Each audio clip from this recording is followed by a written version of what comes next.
오늘 우리에게 주시는 하나님의 말씀은 누가복음 5장 1절로 11절까지입니다. 누가복음 5장 1절입니다.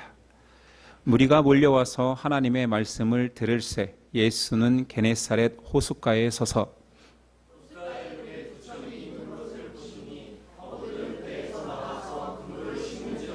예수께서 한 배에 오르시니 그 배는 시몬의 배라.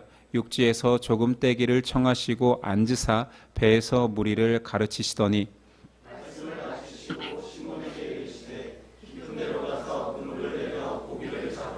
시몬이 대답하여 이르되 선생님, 우리들이 밤이 새도록 수고하였으되 잡은 것이 없지만은 말씀에 의지하여 내가 그물을 내리리이다 하고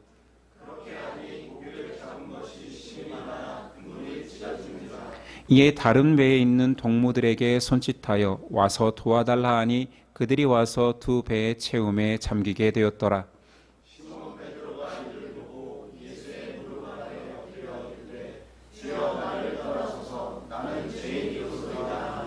이는 자기 및 자기와 함께 있는 모든 사람이 고기 잡힌 것으로 말미암아 놀라고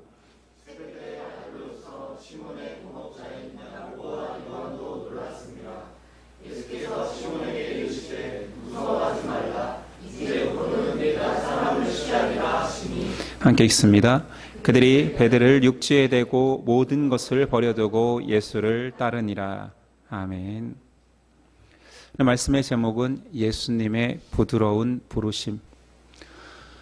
예수님께서 갈릴리 사역하시던 중에 이제 12 제자 중에 어부 출신 3명을 부르시는 장면입니다. 1절에서 3절. 무리가 몰려와서 하나님의 말씀을 들을새 예수는 게네사렛 호숫가에 서서 호숫가에 배 2척이 있는 것을 보시니 어부들은 배에서 나와서 그물을 씻는지라. 예수께서 한 배에 오르시니 그 배는 시몬의 배라. 육지에서 조금 떼기를 청하시고 앉으사 배에서 무리를 가르치시더니. 이 장소는 게네사렛 호수라 말합니다. 우리가 잘 알고 있는 그 갈릴리 호수입니다. 이 갈릴리 호수는 이름이 참 많습니다. 지금 게네사렛 호수라 말하는 것은 유대 역사가 요세푸스의 기록에 보면 수금처럼 휘어진 호수이기에 겟네렛을 칭하여 게네사렛 호수라 말했다라고, 어원이 그렇다라고 기록되고 있고요.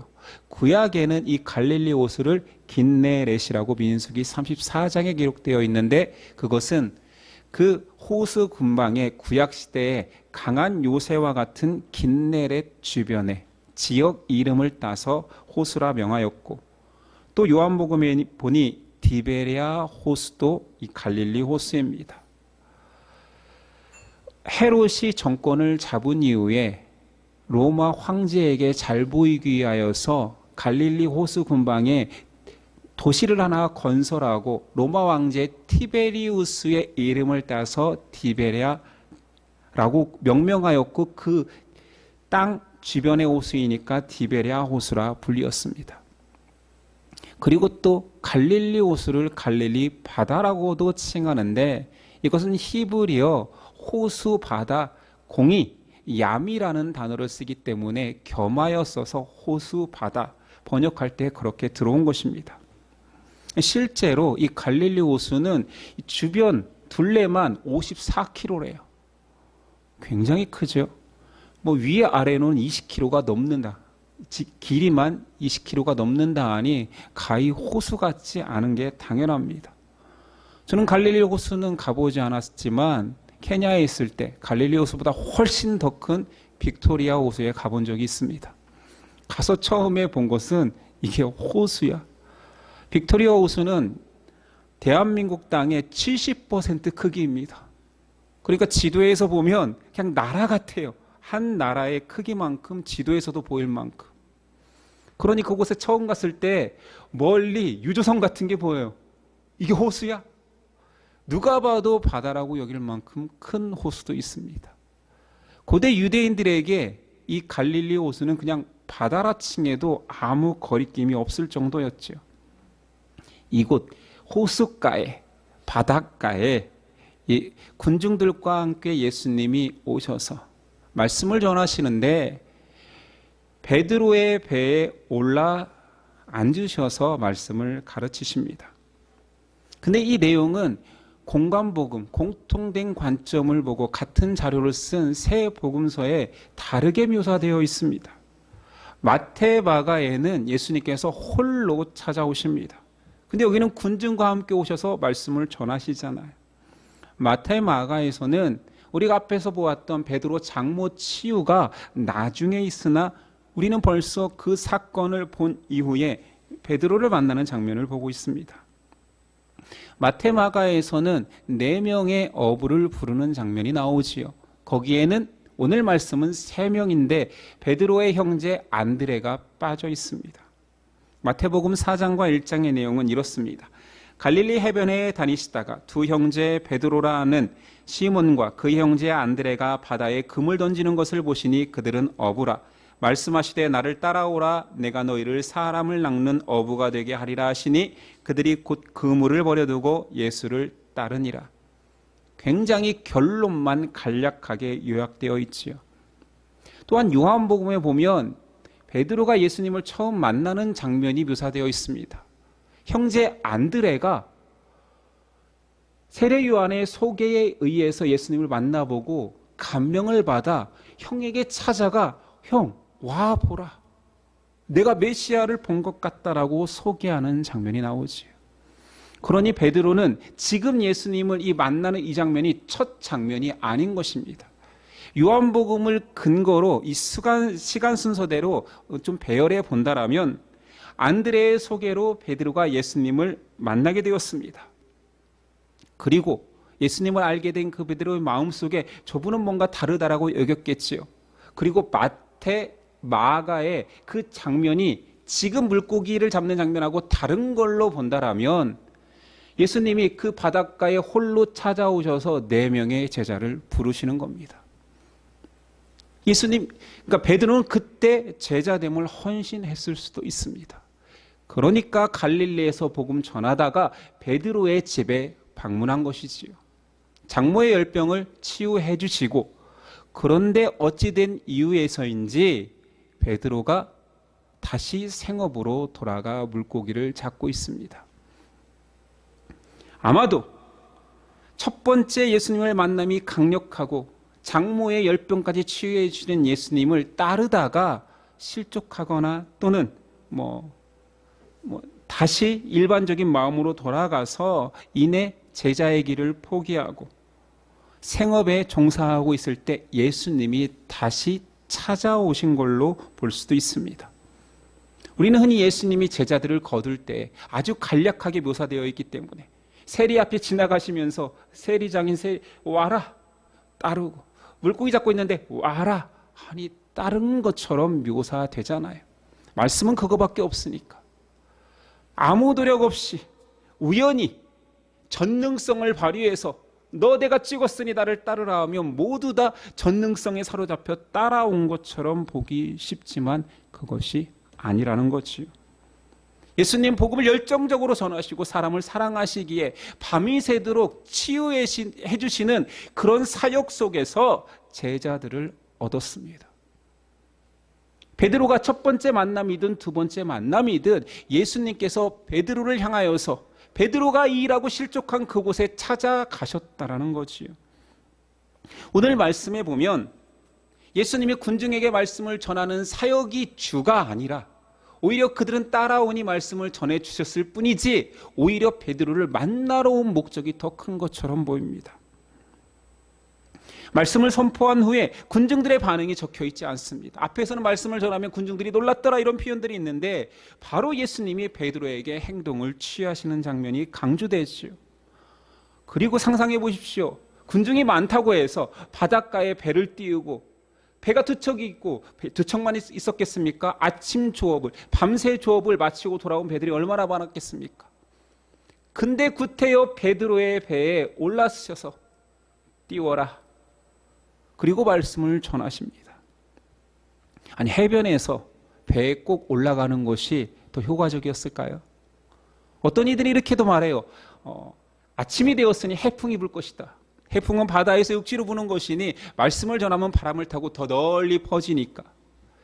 제가 설교자로 살면서 만약에 우리가 MT 가서 설교를 바닷가에서 한다면 절대로 바다 쪽에 둥실거리는 배에 앉아서 말씀을 전하지 않을 것 같습니다. 효과적이지 않지요. 베드로의 배에 올랐으니 다른 누구보다도 베드로는 꼼짝없이 이 말씀을 들어야 됩니다. 가장 가까이에서 최소한 자기 배를 붙잡고라도 있어야죠. 줄이라도 잡고 있어야 되지. 저는 여기에서 예수님의 부드러운 부르심이, 리더십이 보입니다.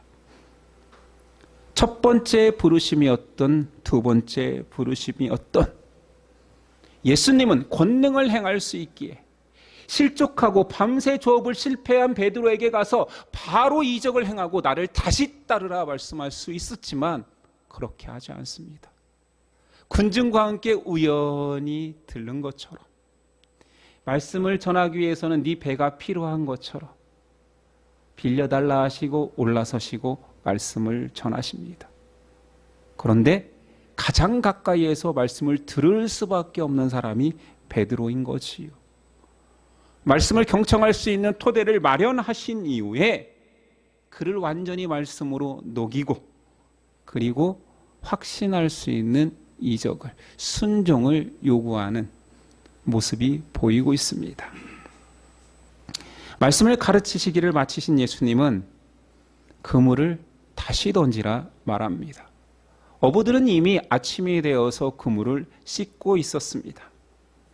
심지어는 한 마리도, 밤새 한 마리도 잡지 못한 허망한 상태입니다.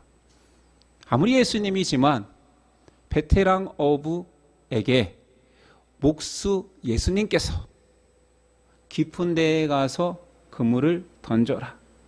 실제로 찾아보니까 갈릴리 바다는 그 당시에 모두 물고기를 저녁에 얕은 곳에서 잡았다라고 기록되어 있습니다.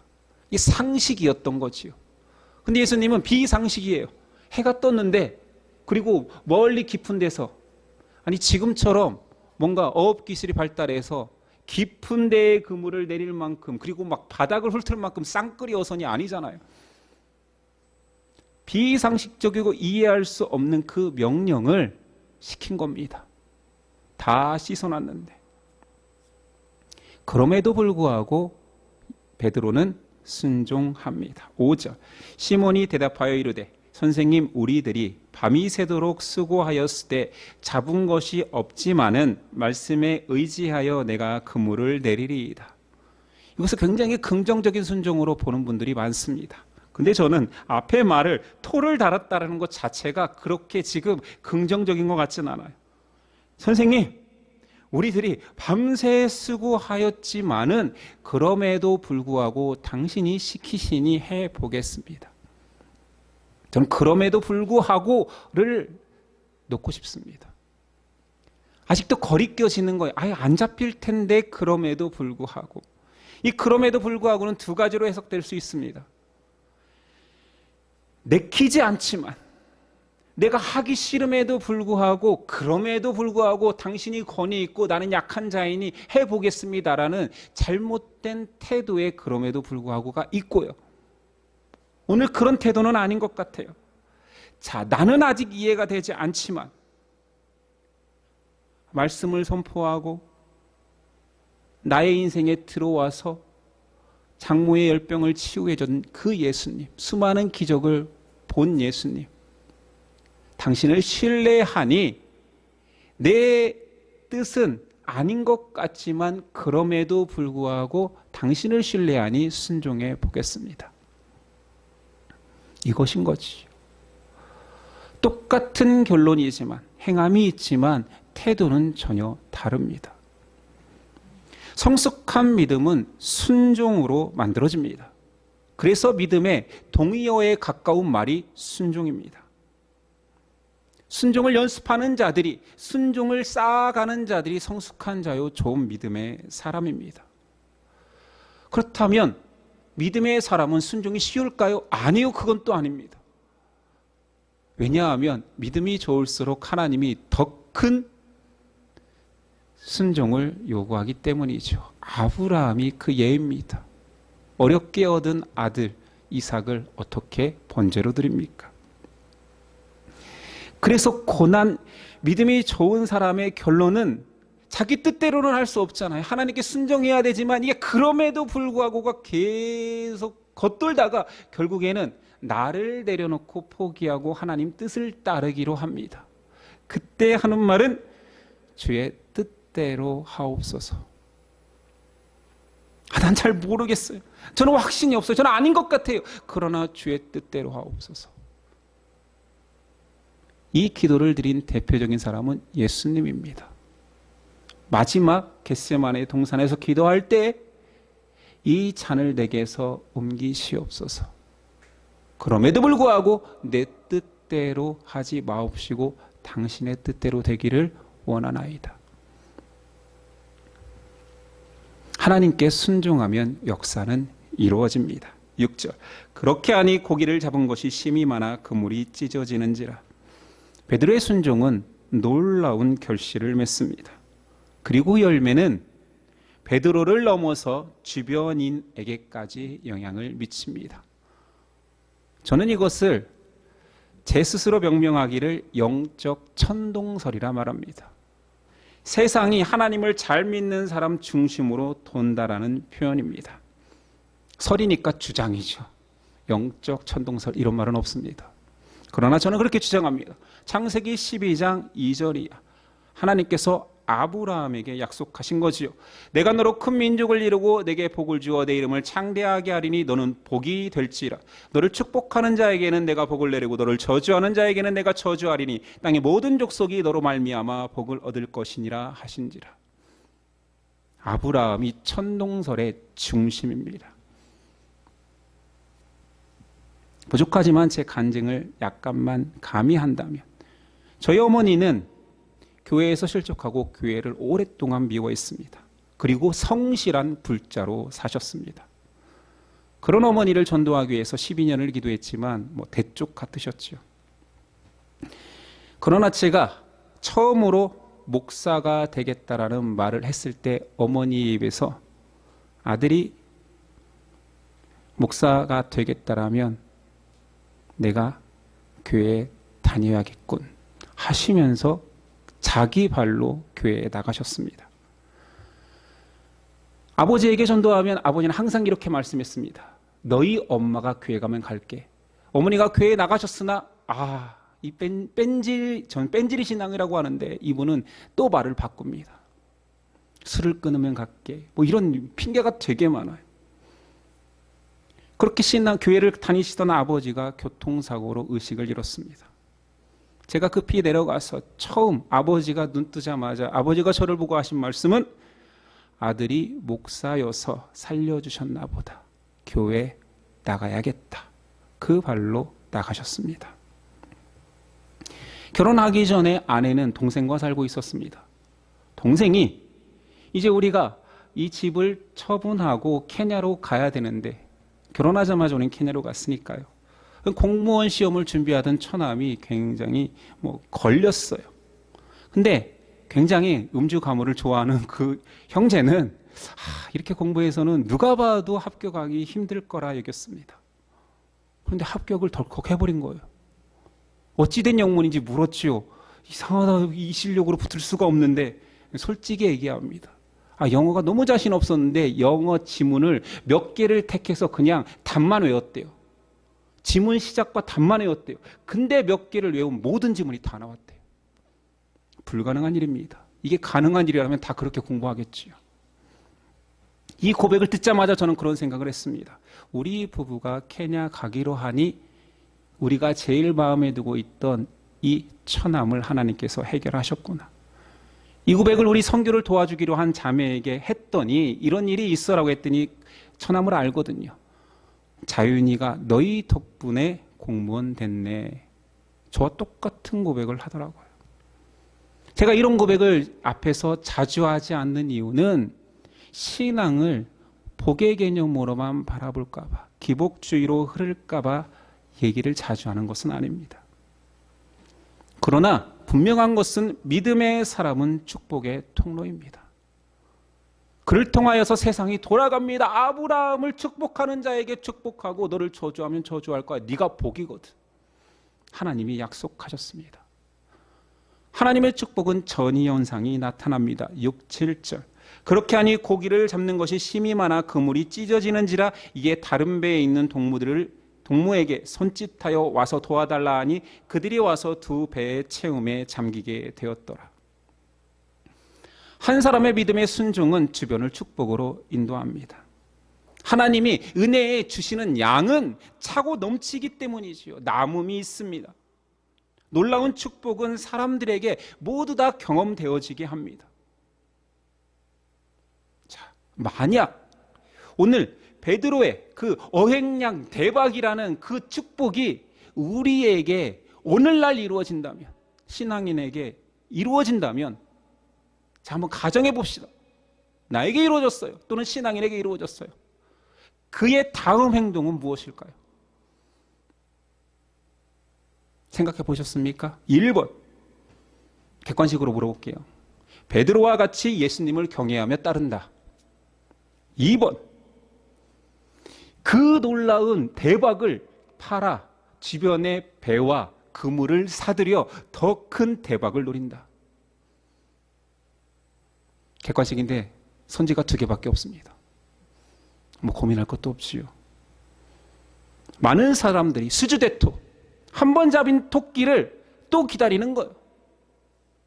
한 번 이 놀라운 은혜를 또 주실 거라고 기다리며 꿈꾸며 신앙생활을 망칩니다. 낭비하지. 예수님의 기적을 본 많은 사람들 앞에서 한번 등장했지요. 우리 마을에 붙잡아두려고 합니다. 뒤에 가면 예루살렘 사람들은 예수님의 그 놀라운 기적들을 경험하며 왕 삼으려 합니다. 이게 예수님을 따르는 사람들의 보편적인 특징이라는 것이. 오늘 말씀 3명의 제자는 다릅니다. 베드로의 반응은 군중과 달랐습니다. 8절. 시몬 베드로가 이를 보고 예수의 무릎 아래에 엎드려 이르되 주여 나를 떠나소서 나는 죄인이로소이다 하니. 전혀 다른 고백을 하지요. 선생님이라는 호칭이 주님, 주인님으로 바뀌어 있습니다. 그리고 많은 사람들은 붙잡고 이 마을에 계속 계셔야 하는데 베드로는 나를 떠나소서. 피조물이 창조주임을 인식할 때 나오는 보편적인 현상입니다.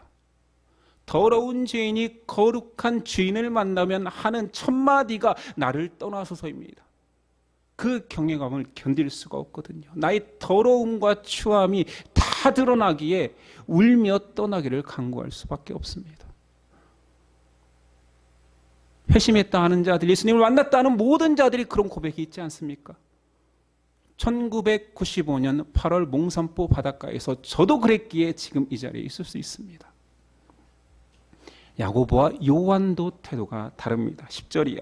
세베대의 아들로서 시몬의 동업자인 야고보와 요한도 놀랐습니다. 예수께서 시몬에게 이르시되 무서워하지 말라. 이제 후로는 내가 사람을 취하리라 하시니 그들이 배들을 육지에 대고 모든 것을 버려두고 예수를 따르니라. 동업자들이 와서 고기 많음에 감격하며 기뻐하지 않았습니다. 더 많은 물고기를 추구하지 않았습니다. 그들도 역시 놀라며 경외심에 사로잡혀 그들의 배를 버렸대요. 말이 됩니까?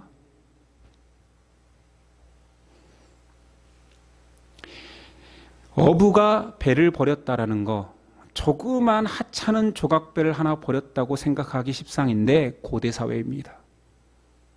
고대 사회에 배를 가졌다라는 거, 나무를 구하기도 힘들고 그 나무를 깎아서 배를 만들기도 힘든데 최소한 중산층 이상의 재산이라는 것입니다.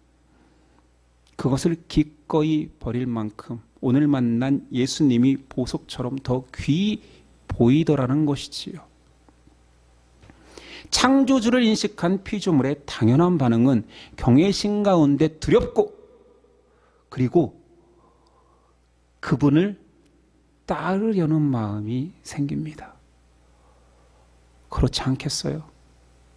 하찮은 보석 앞에도 갖고 싶어하는 견물생심을 가진 게 우리인데 세상에서 가장 존귀한 분을 만났는데 두렵지만 따라가고 싶지 않겠습니까? 예수님을 만난다는 것은 인간이 경험할 수 있는 가장 놀라운 기적입니다. 그 빛에 노출되기만 해도 모든 것들이 송두리째 바뀌는데 따라가기 싫다고요. 그것은 진리가 아니지요. 이것은 예수님을 주라 고백하는 사람만 아는 고백입니다. 예수님을 주라 고백하는 사람들 중에 모두 다 생업을 뒤로하고 예수님만을 따르겠다라고 고백하지는 않습니다. 그러나 적어도 주님을 만난 자라면, 그를 주라 고백하는 자라면 내 모든 것을 드려 당신께 바치겠습니다라는 마음은 진심인 거지요. 심지어 생명까지.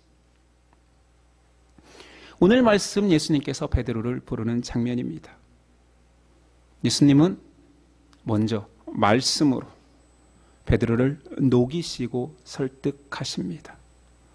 예수님은 베드로에게 성실했습니다. 가족 문제, 장모의 열병을 해결해 주셨고 생업 문제, 물고기를 잡게 해주셨습니다. 그리고 말씀하시는 거지요. 나를 따라오너라, 나의 사명자가 되라. 저는 그래서 이 예수님을 부드러운 부르심, 따뜻한 부르심으로 말하는 것입니다. 우리가 삶의 전환점으로 신앙인으로 신앙생활이 전부인 사람으로 변화되기까지 강권하에서 병이 들려서 낫게 하고 이런 강압적인 방법이 아니라 예수님은 계속 말씀으로 권면하여서 인생이 바뀌게 하십니다.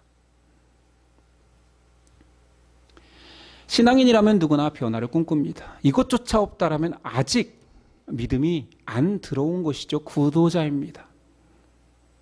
교인은 맞지만 믿음의 사람은 아직 아닐 수 있습니다. 그게 나쁜 것은 아니지요. 누구나 그 과정을 거치니. 그러나 이 변화를 꿈꾸면서 하는 오해와 실수가 있으니 첫 번째는 인생 역전의 믿음 또는 신앙을 꿈꿉니다. 내가 지금 변화되지 않는 것은 강력한 하나님의 기적이 없어서라고 여기는 거지요. 예수님의 큰 권능과 나를 압도해버리는 놀라운 일이 벌어진다면 제가 어떻게 순종하지 않겠습니까? 라고 생각합니다. 근데 예수님은 사람을 그렇게 부르지 않습니다. 그래서 12제자를 부를 때 그렇게 밋밋하게 지나가시다가 나를 따르라 말씀하시는 거지요. 예수님이 사람을 부르는 방식을 다시 패턴화한다면 이런 겁니다. 주님은 말씀하십니다. 말씀을 가르치십니다. 그리고 그 말씀에 감동된 자에게 명령하시지요. 순종을 요구하십니다. 순종하면 기적이 일어나는 것입니다. 많은 신앙인들이 천둥소리 같은 부르심을 구합니다. 또는 이런 간증도 많이 들었을 거예요. 목사님들이 많이 하시죠. 내가 죽을 뻔했어. 그때 하나님이 돌아오지 않으면, 목사가 되지 않으면 날 죽일 것 같았어. 하는 일마다 다 망했어. 이게 안 될 수가 없는데 이상하게 박히더라고. 기도해보니 하나님이 나를 지혜 종으로 쓰기 위해서 이렇게 사업을 망하게 하고 인생을 꼬이게 했어. 이게 굉장히 간증거리가 되는데 그것은 보편적인 부르심이 아니라 특별한 부르심입니다. 특별하다고 해서 더 놀라운 게 아니라 일반적이지 않다라는 것이요. 그걸 일반화시키면 안 됩니다. 단 한 번의 극단적인 상황에서 하나님의 부르심을 찾으려 하는 것이 문제라는 것입니다. 예수님이 제자들을 그렇게 부르지 않으셨는데 1998년 잠실 실내체육관에서 선교한국이라는 집회가 있었습니다. 군대에서 막 제대한 저와 제 친구 하나를 꼬드겨서 혼자 가기 좀 그래서 일주일을 살아야 되는데 같이 그 집회에 참석했습니다. 일주일간의 집회의 클라이막스는 마지막 결단의 시간입니다. 요청을 하는 거예요. 자, 선교한국에 와서 선교사들에게 도전을 받은 수많은, 그때 진짜 터져 나갔습니다. 잠시 실내체육관이 가득 기독 청년으로 가득 찼었지요. 결단의 시간에 이제 제안을 하는 것입니다. 처음은 이렇게 시작합니다. 단기 3달. 장사 같죠? 자, 단기 3달. 경매입니다, 경매. 단기 3달 일어나십시오. 일어납니다. 저는 그때 일어나지 않았어요. 그때 일어났어야 했는데. 이게 제일 짧은 거라는 걸 몰랐죠. 자, 그 다음은 6개월. 그 다음은 1년입니다. 더 이상 버텼다가는 이게 더 커질 것 같아서 저는 그때 벌떡 일어났습니다. 단기 1년. 제 옆에 있는 친구는 아직 일어나지 않았어요. 그 다음은 3년 헌신자. 그 다음은 6년 헌신자. 그 다음은 369 아닙니다. 종신 헌신자. 근데 그 친구가 6년에서 일어났습니다. 전 하나님과 약속을 지키기 위해서 케냐로 1년 단기 선교를 다녀왔습니다. 지금 그 친구는 선교사가 되지 않고 교회에 다니지 않고 있습니다. 하나님의 소명은 단 한 번의 뜨거움과 결단으로 이루어지는 것이 아닙니다. 청년 때 헌신 한 번으로 내 신앙의 종착점, 뭔가를 이루었다라고 말할 수 없는 것입니다. 예수님의 부르심은 따뜻하고 말씀을 준비하여서 따뜻한 밥을 내는 엄마처럼 계속 우리에게 말씀을 먹이십니다. 그리고 기다려주십니다. 예수님은 한 제자를 얻기 위해서 성실하셨고 여러 번 도전하셨고 실족하였지만 찾아가서 또 권면하십니다. 기다려주시지요. 베드로를 향한 예수님의 기다림은 마지막 십자가를 지고 부활할 때까지 얼마나 길었는지 우리는 잘 알고 있습니다. 예수님은 신앙인의 처지를 헤아려 주십니다. 왜 너 그때 헌신하지 않았니 하지 않습니다. 각자의 부름의 때와 헌신의 때가 있습니다. 예수님의 부드러운 부르심과 말씀이 쌓일 때 결국 헌신자가 되는 것입니다. 신앙인들이 믿음에 대해서 오해하는 두 번째가 있습니다. 축복 없이도 순종 없이도 축복 받으리라는 기대입니다. 말씀에 순종하기보다는 신앙의 온갖 떡고물을 구하지요. 사탕을 구합니다. 이거 먹여주면 움직이겠습니다 합니다. 순종이 있어야 기적이 있는 것인데 그 순종이라는 것은 또한 말씀이 있어야, 명령이 있어야 순종을 하잖아요. 근데 말씀을 사모하지 않은 채 그 모든 과정을 건너뛰어 내 인생이 기적이 있기를 기대합니다. 이건 말이 되지 않습니다. 이런 것들을 간증으로, 말이 되지 않는 이 과정을 무시한 것들을 간증으로 하니 모든 사람들이 그 사람의 간증을 추구하는 거지요. 어느 순간 하나님이 주셨는데 깨달았다. 구약에 가장 하나님으로부터 축복을 많이 받았다 할 수 있는, 현대인이 생각하기에 축복의 개념으로 부, 명예, 형통함, 이 모든 것들을 다 가진 자가 있으니 다윗입니다. 그 다윗이 솔로몬에게 한 유언적인 말씀을 들어보십시오. 왕상 2장의 내용입니다. 다윗이 죽을 날이 임박함에 그의 아들 솔로몬에게 명령하여 이르되 내가 이제 세상 모든 사람이 가는 길로 가게 되었노니 너는 힘써 대장부가 되고 내 하나님 여호와의 명령을 지켜 그 길로 행하여 그 법률과 계명과 율례와 증거를 모세의 율법에 기록된 대로 지키라. 그리하면 내가 무엇을 하든지 어디로 가든지 형통할지라. 여호와께서 내 일에 대하여 말씀하시기를 만일 내 자손들이 그들의 길을 삼가 마음을 다하고 성품을 다하여 진실이 내 앞에서 행하면 이스라엘 왕위에 오를 사람이 내게서 끊어지지 아니하리라 하신 말씀을 확실히 이루게 하시니라. 평생 축복의 사람으로 가장 많은 걸 누린 그가 율법을, 계명을, 하나님의 말씀을 떠나지 않게 하고 지켜라. 그래야 형통한다라고 유언을 남깁니다. 구약적 개념의 축복과 신약적 개념의 축복은 다릅니다. 그림자의 축복과 실제의 축복이 다르지만 구약적 축복이라 할지라도 순종하지 않는 자에게 주는 복은 없어요. 그런데 우리 신앙인들이 예수님을 만났다는 사람들이 그렇게 물고기를 많이 구합니다.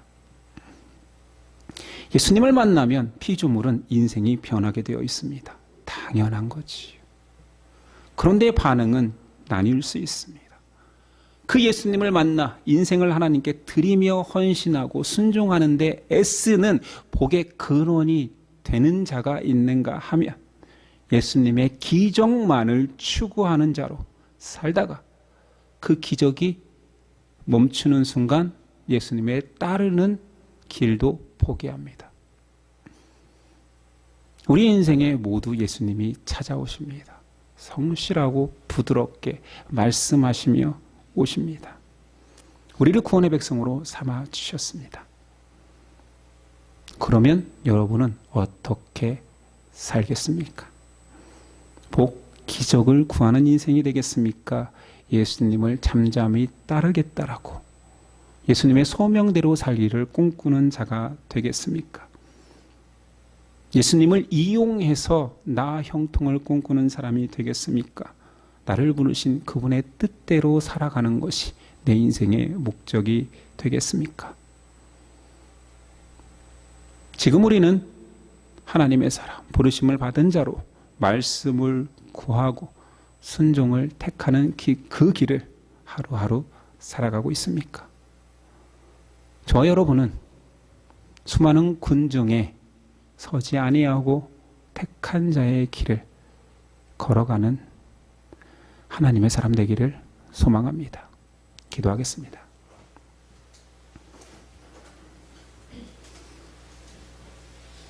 주님 감사합니다. 우리에게 오셨지요. 예수님, 우리가 예수님을 발견하는 것이 아니라 예수님이 찾아오셨지요. 높고 높은 보좌에서부터 낮고 낮은 땅까지 오시고 그리고 부족한 나를 위해 걸음하셨지요. 그 은혜를 자꾸 망각합니다. 하나님의 사람이라는 의식만 가지고 자부심만 가지고 계속 나를 돕는 분으로 예수님을 사용하려 하고 있지는 않았습니까? 우리 마음속에 예수님 나의 왕이 되셔서 나의 모든 것을 채워주옵소서라는 간구만 가득하지는 않았습니까? 그분이 나를 향하여 말씀할 때는 귀를 막고 못 들은 채하고 순종을 요구할 때에는 외면하지는 않았습니까? 다시 그분을 만난 자리에 가서 처음 경외하였고 설레었던 그 나로 순수한 나로 돌아가게 하옵소서. 그리고 순수함을 가지고 믿음의 순종을 더하여 소명대로 살아가는 우리 될 수 있도록 성령님 붙잡아 주옵소서. 예수 그리스도의 이름으로 기도드립니다. 아멘.